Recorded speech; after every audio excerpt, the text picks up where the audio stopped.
وفجأة يبص خروب كده يلاقي الثعالب واقفين بعيد عنه، ينادي عليهم: يا ثعالب مالكم واقفين بعيد ليه؟ هو صوتي وحش ولا ايه؟ ثعلب قال له: سيبنا نستمتع بطعم الجبنة اللذيذ. ايه جبنة؟ حتة الجبنة بتاعتي راحت فين؟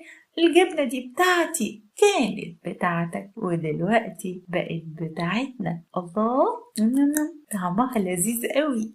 طيب سيبولي حتة قد البندقة، ولا بندقة ولا فستقة. طيب حتة قد السمسمة، ولا سمسمة ولا نمنمة. وطبعا لو قلتلك عاوز حتة قد الفولة هتقولي طلباتك غير مقبولة. بقى تقولولي سمعنا صوتك الجميل وتضحكوا عليا. طب أنا بقى غنيت لمين؟ صوت مين؟ ده انت صوتك وحش وكئيب، لا يسر عدو ولا حبيب.